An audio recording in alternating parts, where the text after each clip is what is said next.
377페이지에 있습니다. 야고보서 5장 7절부터 11절까지 말씀입니다. 다 찾으신 줄 믿고 우리 한 절씩 교독하고 마지막은 함께 읽겠습니다. 제가 먼저 읽겠습니다. 그러므로 형제들아, 주께서 강림하시기까지 길이 참으라. 보라, 농부가 땅에서 나는 귀한 열매를 바라고 길이 참아 이른 비와 늦은 비를 기다리나니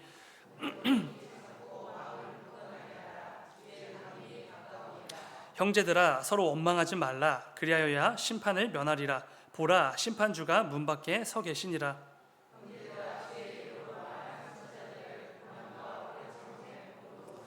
다 함께 보라, 인내하는 자를 우리가 복되다 하나니 너희가 욥의 인내를 들었고 주께서 주신 결말을 보았거니와 주는 가장 자비하시고 긍휼히 여기시는 이시니라. 아멘. 아멘. 우리 말씀을 가지고 길이 참고 마음을 굳건하게 하라, 이런 제목으로 함께 말씀 나누도록 하겠습니다. 우리 나라에는 이단이 정말로 많이 있습니다. 사이비도 많이 있고, 그런데요, 특히 잘 살펴보면은 이 재림에 대한 교리를 이렇게 도구로 삼는 이단과 사이비들이 꽤 많이 있습니다.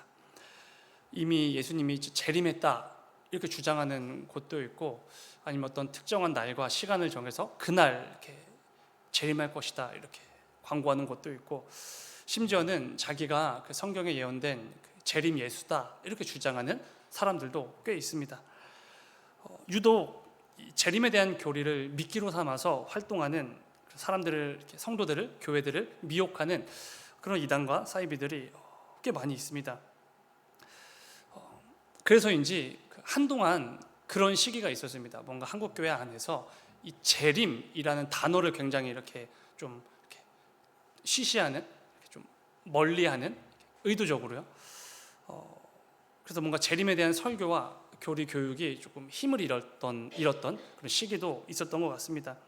재림이라는 단어만 누가 언급해도 뭔가 긴장하고 괜히 의심의 눈초리로 이렇게 보게 되는 그런 상황들이요.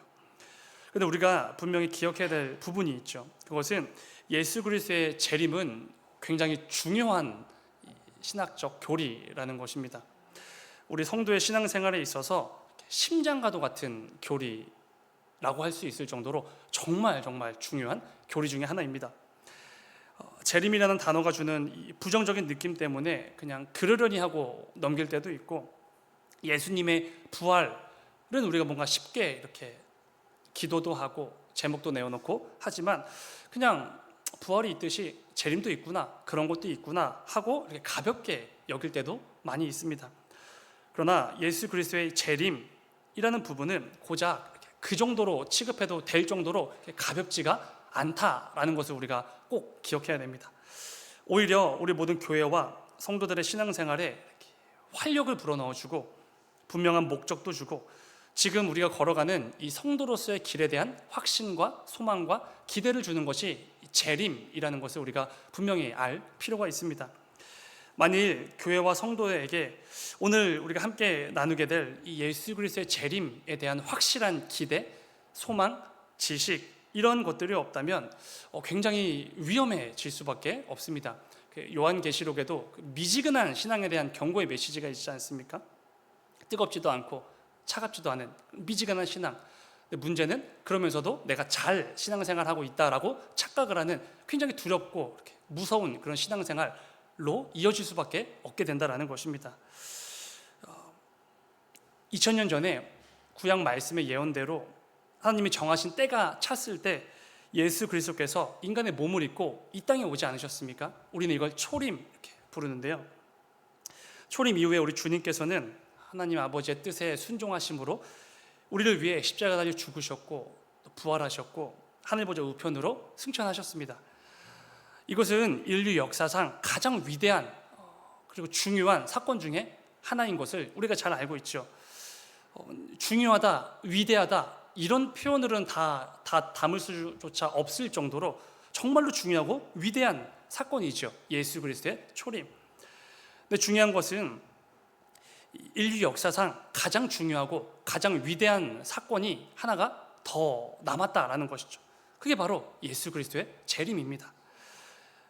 주님이 약속하신 대로 하나님이 정하신 때가 되었을 때 우리 주님께서 이 땅에 다시 오실 것이라고 분명히 약속해 주지 않으셨습니까? 예수 그리스도의 초림이 하나님 말씀대로 때가 되었을 때 반드시 이루어졌던 것처럼 재림도 말씀대로 때가 되었을 때 반드시 이루어지는 역사인 것이죠. 그리고 우리는 그 재림의 날에 마침내 완성된 구원을 얻게 됩니다. 초림을 통해 이미 얻었지만 아직 완성되지는 않은, 그러나 재림의 날에 반드시 완성되게 될 그 영원한 생명과 구원과 영광, 그걸 우리가 얻게 되는 것이죠. 우리가 영화 이렇게 부르기도 하는데요.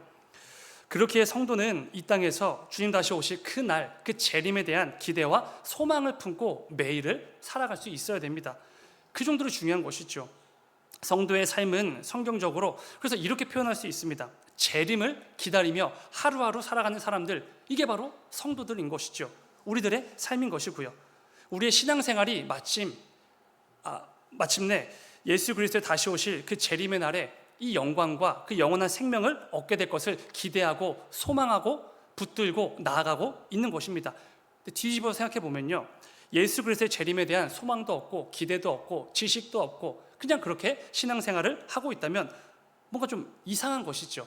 반쪽짜리 신앙생활, 이렇게도 부를 수 있을 것 같은데요. 재림이 없이는 우리의 신앙생활이 아무리 완전해 보여도 절대로 완전해질 수가 없습니다. 마침내 완성될 그 구원의 감격과 기쁨, 그 영원한 나라와 영광이 그 재림의 날에 있는데 그것을 모르고 신앙생활을 한다라는 것은 뭔가 이상한 것이죠. 오늘은 말씀을 통해 혹시 지금 내 신앙생활의 모습이 그 반쪽짜리 신앙생활은 아니었는지를 좀 함께 점검해 보려고 합니다. 그 가운데 하나님께서 내게 어떤 메시지를 주시는지 잘 귀담아 들으셨다가 기도하는 시간에 함께 믿음으로 결단하는 이 밤이 꼭 될 수 있기를 주님의 이름으로 축원을 드립니다. 오늘 본문은 이렇게 시작이 됩니다. 7절입니다.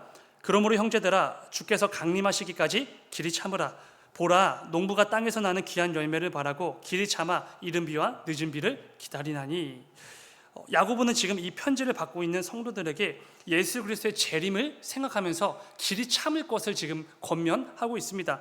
중요한 것은 야고보의 이 권면을 듣고 있는 성도들의 형편, 상황을 우리가 좀 알아야 할 필요가 있습니다. 이 권면의 대상이 누구죠? 7절 맨 앞을 보시면은 그러므로 형제들아, 이렇게 시작이 됩니다. 여기서 형제들이라는 것은 당연히 이 친형제를 의미하는 것은 아닙니다. 예수 그리스도 안에서 영적으로 가족이 된 이 지체들, 우리 오늘날로 치면은 성도들, 함께 예배하는 자들을 의미하는 것이죠. 그리고 그러므로 이렇게 말씀이 시작되지 않습니까? 그렇다는 것은 오늘 본문 앞에 있는 그 내용들을 우리가 한번 읽고서 지금 오늘 본문을 다시 넘어와야 된다라는 의미죠. 그래야지 지금 야고보가 왜 이 권면을 하는지를 알 수가 있기 때문에 그렇습니다. 오늘 본문 앞에 1절부터 6절에는 어떤 말씀이 등장했죠? 우리가 지난번 수요 예배 때 나누었던 부분인데요. 부자들을 향한 경고의 메시지가 담겨져 있습니다. 그것도 굉장히 강력한 부자들에 대한 경고의 메시지가 담겨 있죠. 그런데 여러분, 이 부자들은 어떤 사람들이었죠? 하나님이 맡기신 재물을 자기 자신의 만족과 유익을 위해서만, 사치와 방종을 위해서만 사용했던 사람들입니다. 무엇보다 이 부자들은 품꾼들에게 당연히 줘야 될 정당한 보수도 주지 않았던 자들입니다. 부당하게 품꾼들을 갈취했고 그렇게 모은 돈으로 다시 자신의 사치와 방종에 사용한 것이죠. 또 이들은 약자들을 억울하게 만들었고 괴롭게 했고 죽이기까지 했다고 말씀합니다. 실제로 살인을 저질렀다, 이런 의미는 아니겠죠. 그런데 가난하고 힘없는 자들의 돈을 빼앗고 억울하게 만들고 괴롭게 해서 차라리 죽는 게 나을 정도로 그렇게 심각하게 괴롭혔다, 이 정도로 보아도 무방할 것 같습니다. 그 정도로 지금 악한 자들에 의해서 어떤 사람들이 고통을 받고 있는 것입니다. 이런 악인들의 횡포로 가득한 상황에서 야고보는 오늘 본문의 편지를 써서 보내고 있는 것입니다. 한마디로 이렇게 정리할 수 있습니다. 악한 부자들로 인해서, 악인들로 인해서 억울하고 부당하게 고난당하는 자들이 있었고 그 대상이 바로 오늘 본문의 이 편지를 받아 읽고 있는 야고보의 형제들, 성도들, 교회들이었다는 것입니다. 여러분, 내가 무언가를 좀 잘못해서 뭔가 실수해서 고난을 당하면, 뭔가 불이익을 당하면 그나마 좀 덜 억울하지 않습니까?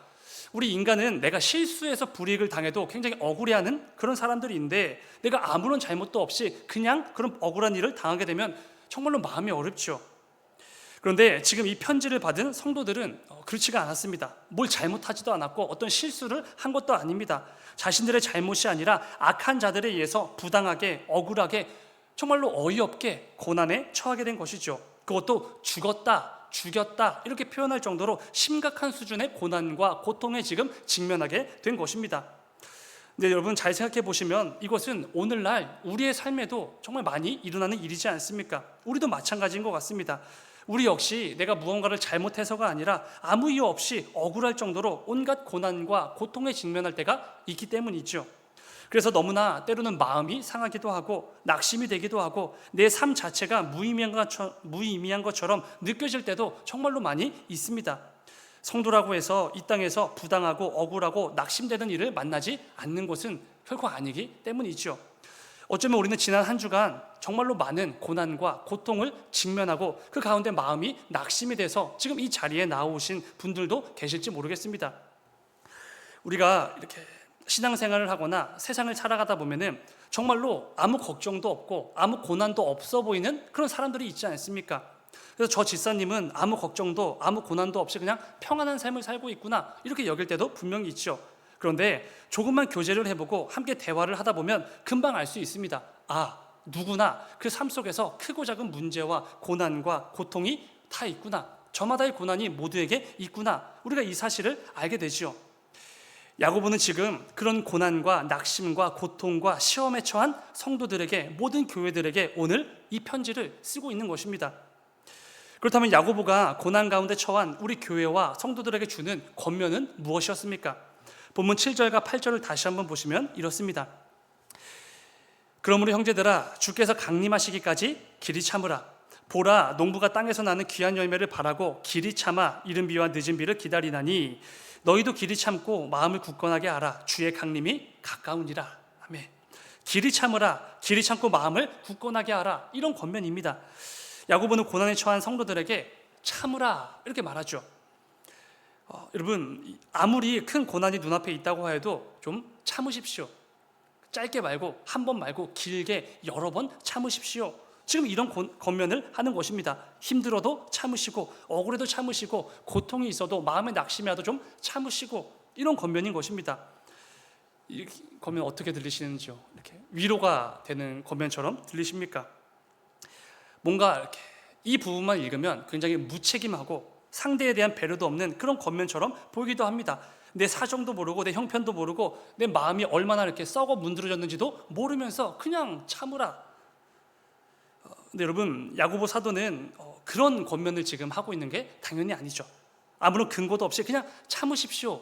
다 그렇게 삽니다. 다 그렇게 힘들게 사는데 다 참고 삽니다. 이런 권면을 하는 게 절대로 아닙니다. 가볍고 무책임한 권면이 아니죠. 어떻게 알 수 있죠? 참으라 라는 이 권면과 항상 함께 붙어 나오는 이 구절 때문에 그렇습니다. 7절을 보시면 주께서 강림하시기까지 길이 참으라. 8절 길이 참고 마음을 굳건하게 하라. 주의 강림이 가까우니라.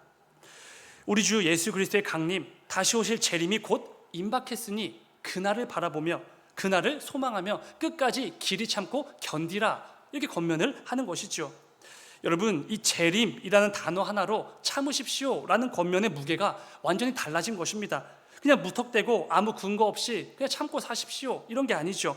주님께서 약속해 주셨고 성경에 기록되었기 때문에 때가 되었을 때 반드시 임하게 될 그 재림이 곧 우리 눈앞에 다가왔으니 참고 견디십시오 이런 권면을 하는 것이죠. 정확히는 이런 것일 것입니다. 우리 주님 다시 오실 그 날에 우리 모든 성도들이 반드시 마주하게 될 그 영원한 나라와 생명과 영광이 반드시 있으니 우리는 얼마든지 그깟 고난쯤 참을 수 있는 것 아니겠습니까? 이런 권면이 것이죠. 절대로 그들의 형편을 몰라서 그들이 얼마나 힘든지 몰라서 그냥 아무런 배려 없이 그냥 던진 권면이 아니라는 것입니다. 눈앞의 상황이 아니라 예수 그리스도의 약속이, 그 확실하고 분명한 약속이 우리에게 있기에 그 약속을 붙들 수만 있다면 그깟 고난 우리는 얼마든지 이겨낼 수 있습니다. 이렇게 말하는 것이죠. 우리 성도는 이 땅에서 잠시 잠깐 누리는 삶이 전부라고 생각하는 그런 사람들이 아닙니다. 장차 임하게 될 우리 주님의 재림의 날에 보게 될 그 영원히 누릴 그 영원한 나라와 영광을 바라보며 살아가는 사람들인 것이죠. 이 땅에서도 우리는 때가 되었을 때 돌아갈 본향이 있습니다. 우리는 이 땅에서 그저 나그네일 뿐인 것이죠. 중요한 것은 그래서 우리는 내 삶에 어떠한 고난과 시험이 밀려온다고 해도 쉽게 낙심하거나 내 삶을 포기해버리지 않는다라는 것입니다. 아무리 마음이 무너져 내리는 고난이 온다고 하여도 얼마든지 길이 참고 견딜 수가 있는 것이죠. 장차 임하게 될 예수 그리스도의 재림에 대한 그 약속이 너무나 분명하고 확실하기 때문입니다. 특별히 오늘 본문에서 야고보는 우리 성도의 기다림을 농부의 기다림과 같다 이렇게 비유의 말씀으로 하지 않습니까? 7절을 다시 한번 읽어보시면 이렇습니다. 그러므로 형제들아 주께서 강림하시기까지 길이 참으라. 보라 농부가 땅에서 나는 귀한 열매를 바라고 길이 참아 이른 비와 늦은 비를 기다리나니. 우리 성도들이 농부와 같다 이렇게 말합니다. 성도의 삶과 농부의 삶은 둘 다 기다리는 점에서 똑같죠. 농부가 소출을 기다리듯이 성도도 주님 다시 오실 그 재림의 날을 기다리는 것입니다. 그리고 농부는 지금 당장 눈앞에 아무 열매도 없고 지금 당장은 소출이 없어도 열심히 묵묵히 자신이 할 수 있는 최선을 다해 또 밭에 나가서 일을 합니다. 농사를 짓습니다. 왜냐하면 곧 열매가 맺혀 풍성한 수확이 내 눈앞에 펼쳐질 것을 농부는 알기 때문이죠. 그 기대와 소망이 있기 때문에 아무리 어렵고 아무리 힘들어도 그 농사를 참고 견디며 끝까지 일하고 기다릴 수 있는 것이죠. 근데 성도도 마찬가지라는 것입니다. 눈앞의 상황과 현실은 여전히 나를 힘들게만 하지만 또 세상으로부터 밀려오는 유혹과 시험은 계속해서 나를 넘어뜨리려고 하지만 성도는 예수님의 재림의 날에 부어질 그 놀랍고 영원한 복과 영광을 기대하면서 어렵고 힘들지만 참고 또 참고 견디고 또 견디며 그날을 기다리는 것이죠. 그러한 점에서 농부랑 똑같다 이런 말을 하는 것입니다. 그런데 오늘 말씀을 준비하면서 이 부분을 묵상하게 되었습니다. 이 추수의 때에 얻게 될 소출을 기대하며 기다리는 그 농부들, 그리고 재림의 날에 얻게 될 영원한 영광을 기대하고 기다리는 성도들, 분명히 같은 부분이 있습니다. 그런데 말씀을 묵상하다 보니까 이 두 기다림에는 확실한 차이가 있구나 이거를 알게 되었습니다. 무엇이죠? 농부의 기다림은 언제라도 물거품이 될 수 있다는 것입니다. 얼마든지 농부의 기다림은 헛수고가 될 수 있는 것이죠. 왜냐하면 아무리 좋은 씨를 뿌리고 아무리 좋은 땅이라고 해도 또 농부가 최선을 다해서 자기의 열심을 쏟아부어서 농사를 짓는다고 해도 자연재해나 예기치 못한 어떤 상황으로 인해서 농부의 기다림은 언제든지 물거품이 되어버릴 수 있습니다. 너무나 안타까운 일이지만 어쩌면 농부도 이미 그 사실을 알고 그렇게 열심을 다해 농사를 짓고 있을지도 모르죠. 그런데 중요한 것은 여러분, 우리 성도의 기다림은 완전히 다르다는 것입니다. 우리의 기다림은 분명하고 확실하죠. 절대로 흔들리는 법이 없습니다.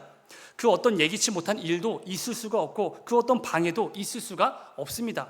성도의 기다림에는 반드시 열매가 맺힐 수밖에 없는 것이죠. 왜 그렇죠? 제가 이렇게 자신 있게 말할 수 있는 이유는 우리 주님께서 약속해 주셨기 때문이죠. 제가 어디에서 뭔가 좋은 말을 얻어들어서 이렇게 전하는 것이 아니라 성경을 통하여서 예수 그리스도께서 친히 약속해 주셨기 때문에 그렇습니다. 성경 곳곳에는 예수님께서 다시 오실 그 재림의 날에 대한 그 우리의 기다림에 대한 말씀이 곳곳에 적혀 있지 않습니까? 대표적인 것 두 군데만 찾아보면요, 요한복음 14장 3절을 보시면 주님께서 이렇게 말씀하셨습니다.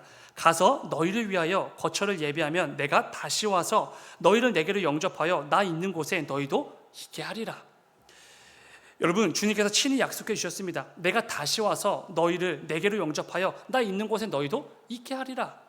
또 계시록 마지막 말씀을 보시면 유명한 말씀이죠. 22장 20절, 이것들을 증언하신 이가 이르시되 내가 진실로 속히 오리라 하시거늘 아멘. 주 예수여 오시옵소서. 내가 진실로 속히 오리라, 이렇게 예수님께서 약속해 주셨다는 것입니다. 주님께서는 진실로 확실하게 속히 다시 오실 것이라고 우리에게 분명히 약속해 주신 것이죠. 그렇기에 성도의 기다림은 엄연히 농부의 기다림과는 질적으로 차이가 있습니다. 성도의 기다림의 끝에는 반드시 영원한 나라와 영원한 영광이라는 열매가 풍성하게 맺힐 수밖에 없습니다. 하나님께서 말씀을 통해 약속해 주셨기 때문이죠. 사랑하는 여러분, 우리의 기다림은 기약이 없고 세워라 내어라 기다리는 그런 기다림이 절대로 아닙니다. 너무나 분명하고 너무나 확실한 기다림이죠.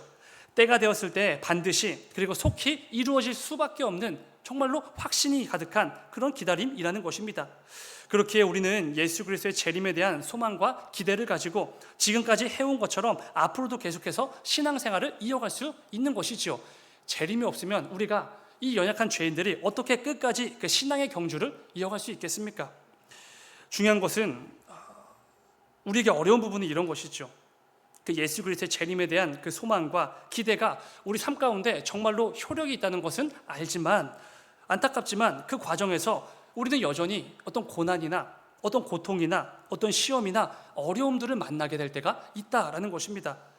또 세상이 변하고 사람들의 생각과 가치관이 변하면서 이 땅의 죄악이 더욱더 들끓게 되지 않겠습니까? 그 과정에서 교회와 성도들을 향한 악한 시선과 비난과 공격들은 더욱더 커질 수밖에 없지요. 그 가운데 우리는 반드시 시험을 받게 될 것이고 유혹도 받게 될 것이고 마음이 낙심이 되어 믿음을 내던지고 교회를 떠나게 될지도 모릅니다. 그런데 우리는 이런 상황에서 전혀 신경 쓸 필요가 사실은 없지요. 왜냐하면 이 모든 고난과 어려움들은 우리의 신앙생활에 있어서 그 어떤 영향도 줄 수가 없기 때문에 그렇습니다. 근데 이것이 내 믿음이 강해서 내가 원래 그냥 성격이 이렇게 무던한 사람이어서 그렇게 가능한 것이 아닙니다. 성도에게는 분명하고 확실한 소망이 있기 때문에 이게 가능한 것이죠. 내 힘으로, 내 경험으로, 내 지혜로, 내 연륜으로 이런 것이 아니라 예수 그리스도께서 우리에게 주신 그 재림에 대한 확실한 약속이 있기 때문에 그 약속을 근거하여서 우리는 이렇게 자신 있게 나아갈 수 있다라는 것입니다. 예수 그리스도께서 반드시 다시 오셔서 영원한 나라와 영광을 우리 교회와 성도들에게 주실 것이라는 그 약속에 대한 소망이 있기 때문인 것이죠. 오늘 본문 11절을 보시면 야고보는 이 말씀에 대한 결론을 이렇게 맺는 것을 보게 됩니다. 11절입니다. 보라, 인내하는 자를 우리가 복되다 하나니 너희가 욥의 인내를 들었고 주께서 주신 결말을 보았거니와 주는 가장 자비하시고 긍휼히 여기시는 이시니라. 아멘. 이 땅에서 어렵고 힘든 상황에서도 끝까지 참고 인내하는 자들에게만 주어지는 복이 있다라는 것입니다. 구약의 욥을 통해 증명해 주셨듯이 하나님을 향한 그 믿음을 끝까지 지켜난 자들에게 하나님은 반드시 그에 합당한 복을 퍼부어 주시는 자비와 긍휼의 하나님이신 것이죠. 이 땅에서 우리의 일이 아무리 술술 잘 풀린다고 하여도 우리는 언제라도 그 끝이 고꾸라지거나 슬프거나 나쁜 결말을 맞이할 수 있습니다. 이것은 그 누구도 확신할 수가 없죠. 그런데 하나님의 약속은 다르다라는 것이죠. 하나님의 말씀, 그 진리는 다르다는 것입니다. 그 말씀과 그 약속과 진리를 붙들고 이 땅을 살아가는 모든 성도들에게는 하나님께서 반드시 복을 주시고 기쁨과 행복으로 가득한 가장 영화롭고 영원한 그 생명을 퍼부어 주시는 해피엔딩만 보장되어져 있다라는 것입니다. 이것이 우리에게 있기 때문에 우리는 이 땅에서 때로는 두렵고 너무나 어렵고 낙심이 되기도 하지만 계속해서 신앙의 여정을 나아갈 수 있는 것이죠. 이 땅에서 잠시 잠깐 겪는 고난으로 인해서 믿음을 버리는 사람들 참 많이 있습니다. 그런데 예수 그리스도의 재림에 대한 그 확신과 소망과 기대를 굳게 붙잡고 있는 사람들은 그럴 수가 없지요. 상황에 따라 일희일비하면서 성도였다가 아니었다가 믿음이 있다가 없다가 이런 모습을 결코 보이지 않습니다. 분명한 약속이 있기 때문에 그렇습니다. 오히려 내게 주신 약속의 말씀을 붙들고 주님을 더욱 의지하면서 주님과 함께 그 모든 고난을 이겨내며 신앙의 발걸음을 계속해서 나아가게 되는 것이죠.